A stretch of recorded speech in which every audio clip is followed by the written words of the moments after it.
Qalat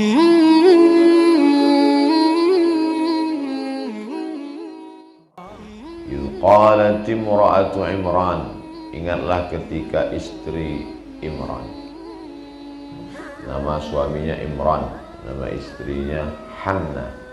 Ingatlah ketika istri Imran berkata, apa kata dia? Rabbi, ya Tuhanku, ya Rabb. Setiap orang mengatakan ya Rabb, maknanya tiga. Ya Rabb, wahai engkau yang menciptakan aku. Ya Rabb, wahai engkau yang mengatur hidupku. Ya Rabb, wahai engkau yang memberi aku rezeki. Makanya kalau hati kita sedang ragu tentang rezeki dan pengaturan, ada yang salah dengan hidup saya ini, kenapa seperti tidak diperhatikan Allah? Orang selalu berkata, ya Rabb, engkau yang menciptakan aku, engkau yang memberi aku rezeki, engkau yang mengatur hidup. Rabbi, ya Tuhanku, ya Rabb, ini sesungguhnya aku nazartu, bernazar. Inilah hukum asal boleh bernazar. Inni nazartu laka ma fi batni. Aku bernazar apa yang ada di perutku ini. Karena dia lama tidak punya anak, menikah. Dia bernazar, aku bernazar apa yang ada di perutku ini muharrara. Nanti kalau dia lahir, aku akan jadikan dia muharrar. Muharrar artinya khalisan li khidmati Baitul Maqdis. Nanti kalau dia lahir, dia hanya akan menjadi pelayan Baitul Maqdis. Dia tidak jadi pedagang, dia tidak jadi petani, dia tidak jadi pegawai kerajaan. Dia hanya menjadi pelayan Baitul Maqdis. Rabbi inni nazartu laka ma fi batni muharrara fataqabbal minni innaka antas sami'ul alim. Engkau maha mendengar doaku dan engkau maha mengetahui nazarku. Terimalah ya Allah. Apa yang terjadi? Falamma wada'atha, ketika dia melahirkan anak itu, dikabulkan Allah nazarnya, dia mengandung dan punya anak. Setelah itu dia pun melahirkan. Falamma wada'atha qalat rabbi inni wada'tuha unsa. Ternyata anak yang lahir itu unsa. Kalau laki-laki, nakhlaqnakum min zakarin. Kalau perempuan, unsa. Ada satu laki, zakarin laki-laki, unsa perempuan. Ada satu lagi, khunsa. Khunsa laki-laki menyerupai perempuan.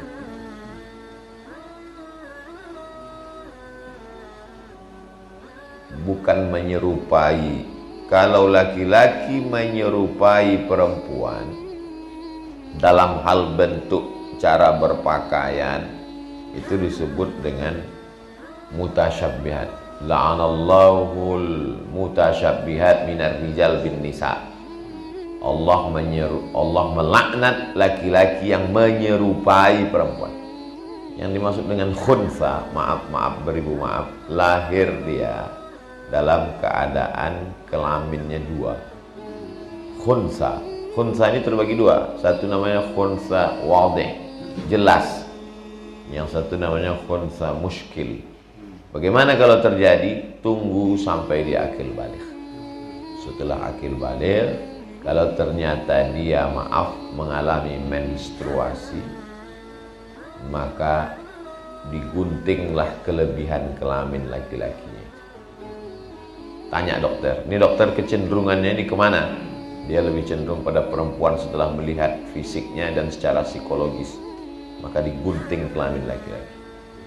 Kalau ternyata dia tidak menstruasi dan lebih condong kepada laki-laki, maka ditutuplah kelamin perempuannya. Dan itu terjadi di beberapa berita nasional. Ada satu namanya muskil, ini yang sulit untuk menentukannya. Dia menstruasi dan dia ternyata lebih condong kepada laki-laki. Muskil, problem. Maka diputuskan oleh dokter, yang paham tentang hal itu. Idza wusidal amru ila ghairi ahli fantaziri sa'ah. Kalau diserahkan kepada yang bukan ahlinya, tunggu kehancuran. Setelah ditanya kepada dokter, psikolog, diajak dia dialog, dia lebih condong kepada laki-laki, maka diputuskan dia laki-laki.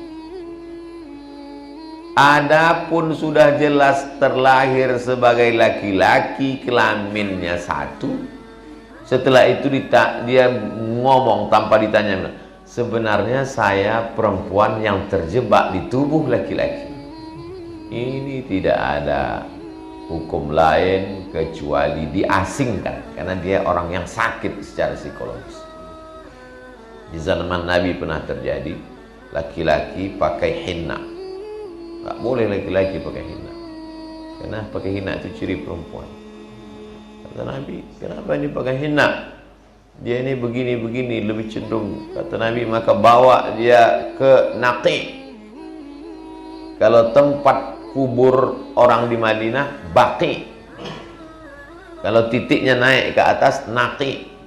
Tempat dulu orang yang kena COVID itu di karantina kan. Nah, orang yang begini ini juga mesti dikarantina karena dia sakit, karantina. Kalau hanya baru sekedar indikasi, tapi kalau sudah melakukan perbuatan umat Nabi Lut, man wajadtumuhu ya'malu amala qaumi Lut, kalau tertangkap melakukan perbuatan umat Nabi Lut, nama kampungnya Sadum, perbuatan orang itu Sadum, maka dinisbatkan ke Sadum, Sodomi. Faqtulul fa'il wal maf'ul, kedua-duanya dihukum mati, hukum pancung.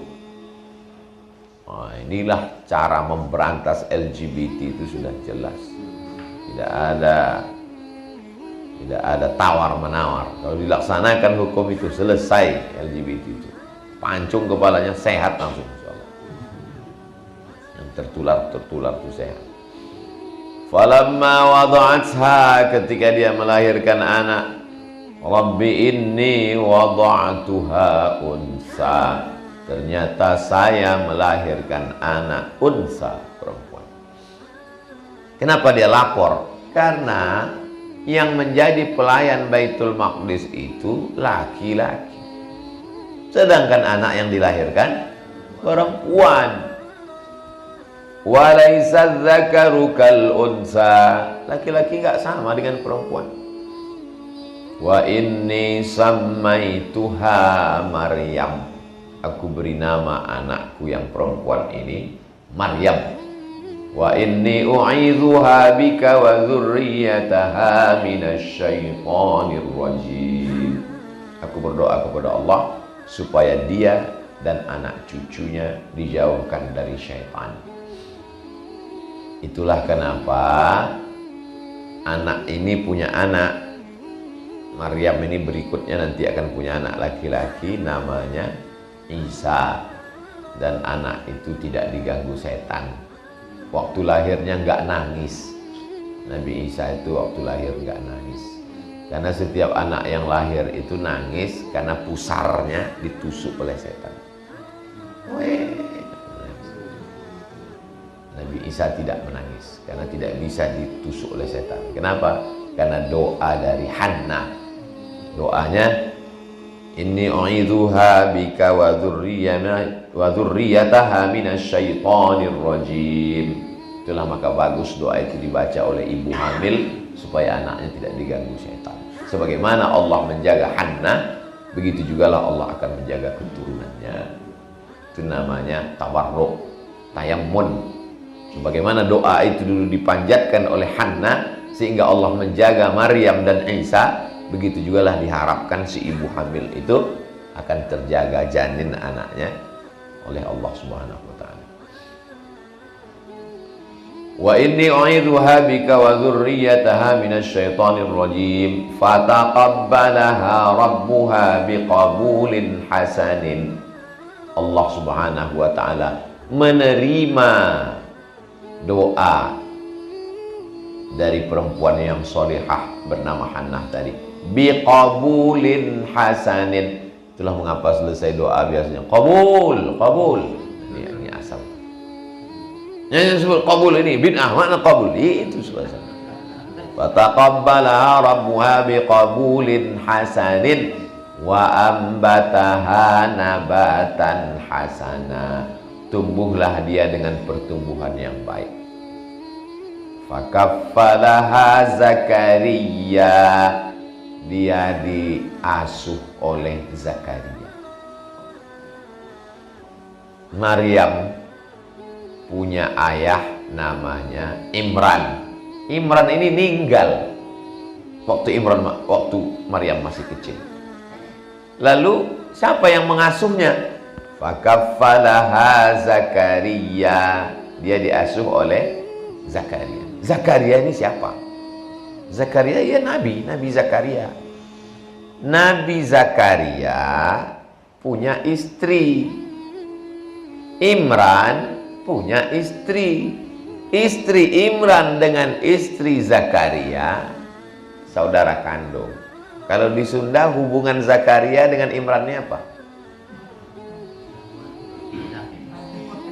Apa namanya itu? Nggak tahu apa namanya. Nah, kalau di Jawa apa namanya itu? Haji Tono apa namanya itu?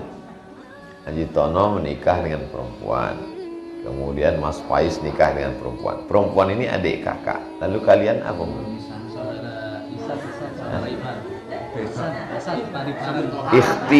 Ikhtilaf ulang. Ada yang bilang misan, ada yang bilang ipar. Begitulah hubungan Zakaria, istri mereka adik. Ninggal Zakaria, ninggal Imran. Lalu siapa yang ngasuh? Semua mau ngasuh. Kenapa semua orang mau mengasuh Maryam? Karena karena Imran pendeta mulia, dihormati di Bani Israel. Akhirnya semua mau ngasuh. Kami yang ngasuh Maryam, kami yang ngasuh Maryam, kami yang ngasuh Maryam. Bagaimana caranya biar supaya selesai dari konflik ini? Wa ma kunta ladaihim idh yulquna aqlamahum ayyuhum yakfulu Maryam. Muhammad sallallahu alaihi wasallam tidak berada di antara pendeta-pendeta Bani Israel ketika mereka menyampakkan pena mereka. Pendeta itu kan menulis Alkitab itu pakai pena, menulis Taurat pakai pena. Penanya itu dari bulu ayam, yang ujungnya zaman dulu dawat namanya. Kalau ada santan itu dawat. Jadi cara mengundinya, semua penulis Alkitab memasukkan, semua penulis Taurat memasukkan penanya ke dalam air.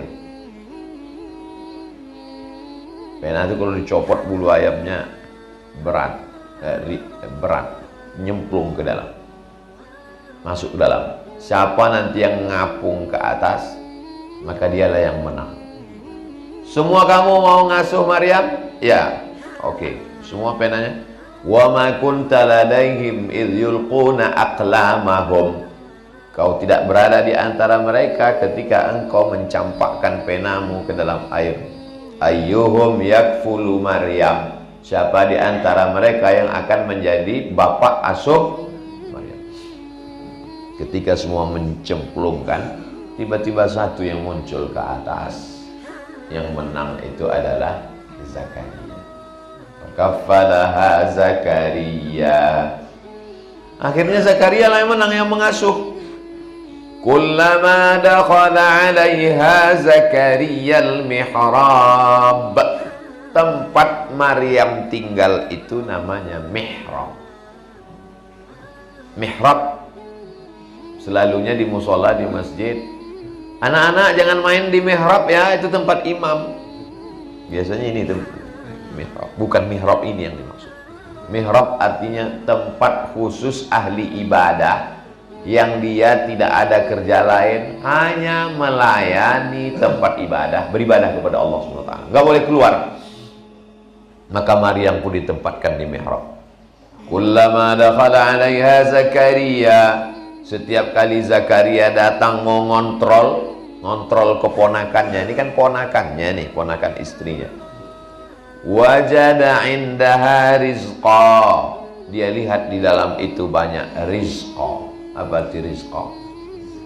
Rezeki. Sekarang lagi viral rizqa, buaya. Buaya rizqa. Rizqa. Kullama dakhala 'alaiha Zakaria al-mihrab wajada 'indaha rizqa. Zakaria heran, kenapa? Karena rizqa, lahir anak. Kita kasih siapa ya nama anaknya? Rizqa. Itu dari kata rizqa. Kullama dakhala 'alaiha Zakaria al-mihrab wajada 'indaha rizqa. Ya Maryam. Zakaria bertanya, "Ya Maryamu, anna laki hadza?" Dari mana kamu dapat makanan ini banyak sekali? Gak ada yang boleh masuk ke sini kecuali saya, karena saya kafil kamu, penjaga kamu. Kenapa bisa ada makanan di sini? Qalat, Maryam berkata, "Innallaha yarzuqu man yasha'u bighairi hisab." Allah kalau mau kasih rezeki bighairi hisab, tidak ada yang bisa menduga, tidak ada yang bisa memprediksi. Bighairi hisab, tidak ada yang bisa menghitung. Dua makna bighairi hisab. Tidak ada yang bisa menduga, tidak ada yang bisa menyangka, tidak ada yang tahu. Makanya kalau kita bertakwa kepada Allah, nanti kita akan dapat rezeki yang bighairi hisab. Tidak bisa dihitung, tidak bisa diduga, tidak ada batasannya. Menurut ahli tafsir, makanan-makanan yang ada di situ adalah buah-buahan musim panas ada di musim dingin. Buah-buahan musim dingin ada di musim panas. Musim dingin itu semua kurma, semua anggur mati. Pohon kurma cuman putiknya pun nggak ada. Tapi jeruk ada. Kuasa Allah. Maka pada saat musim panas ada, saat musim dingin ada buah yang nggak ada di musim dingin. Pas musim dingin nggak ada anggur di situ. Pas musim panas mestinya nggak ada buah yang musim panas, ada di situ. Makanya Zakaria heran. Bukan hanya sekedar makanan orang bisa ngantar, tapi yang di luar pun nggak ada, kok ada di situ. Makanya Zakaria nanya, "Ya Maryamu, anna laki hadza?" Kamu dapat dari mana? Qalat huwa min indillah. Ini yang ngasih Allah. Jadi Maryam itu sudah melihat tanda-tanda sejak dari kecil. Innallaha yarzuqu man yasha'u bighairi hisab. Apakah mungkin orang Islam menghina Maryam? Tak mungkin. Apakah mungkin seorang muslim melecehkan Nabi Isa? Tidak mungkin. Maka orang muslim memuliakan Maryam dan memuliakan Isa, tapi tidak sampai mengangkatnya menjadi Tuhan. Maryam tetap manusia dan Isa tetap manusia. Nabi Muhammad SAW datang menceritakan kisah sedetailnya, sampai ada satu surat khusus bernama surat Maryam. Tapi yang kita baca subuh ini bukan surat Maryam, tapi surat ayahnya Maryam, namanya Imran. Nama ibunya Hannah, keluarga kecil. Ayahnya Imran, ibunya Hannah, anaknya Maryam. Keluarga bahasa Arabnya Ali. Allahumma sholli ala sayyidina Muhammad wa ala Ali kama shallaita ala Ibrahim wa ala Ali Imran, keluarga Imran. Imran, Hannah, Maryam. Kita disuguhkan dengan cerita keluarga Imran. Al-Fatihah, Al-Baqarah, Al-Imran.